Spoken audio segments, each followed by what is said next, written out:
assigning value to variables or a variable. In Python, variables don't need to be declared explicitly to retrieve memory space. So the declaration is done automatically whenever you assign a value to the variable. Okay, in Python, the equal sign that we have here, okay, is used to assign a value to a variable. Okay, it's not the equality. So here again, I'm going to show you something about the assigning. Okay, for example, we have the name. Okay, we use an equal here. Okay, it's not the equality, it's assigning. Okay, so here it's John right now. Okay, I'm giving a value to name is John now. Okay, and also I have an age is equal to 25, for example. Okay, what else do we have? We have, for example, address. So the address is, we know it's a string, so let's go with USA. What else do we have? Let's go with percentage. It is going to be 85.5.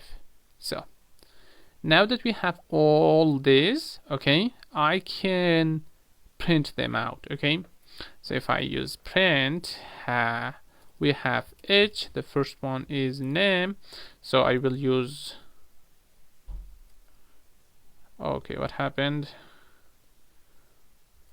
Why do I have two cursor here? Because I use control, I don't know, D, what was that? I don't know.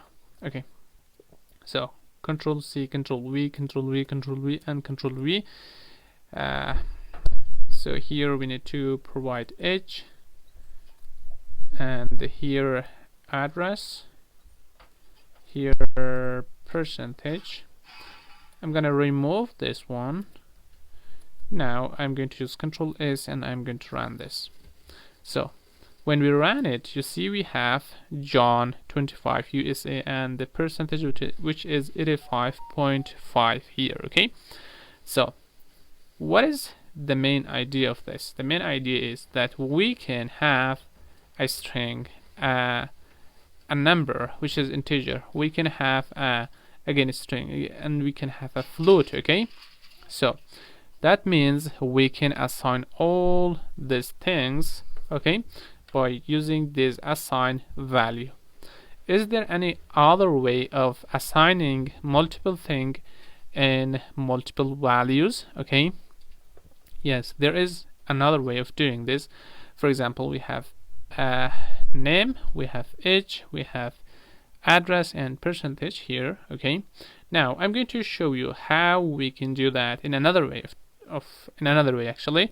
So we have name, I'm using a comma here, we have age, and we have the address, and we have the percentage. Okay, now I'm going to use an equal here, which is assigning. Okay, so the first value is John. Okay, again I'm going to use comma here and 25, and again USA, and also we have 85.5.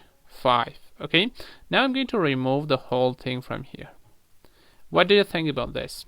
Okay, now we have 4 variable here. Okay, you see we have 4 variable, and also we have 4 values here. Okay, so the value for name is John, the value for age is 25, the value for address is USA, and also the value for percentage is 85.5. I'm going to use Control S and I'm going to run it again. So let's see, what do we have here? Okay, this was the last one, and this one the new one. You see that it is the same thing as before. Okay, so it is how you can assign multi values to multi variables in one line. Okay, by separating them using comma like this. Okay, it's also about variable. You can learn more about variable using this tutorial.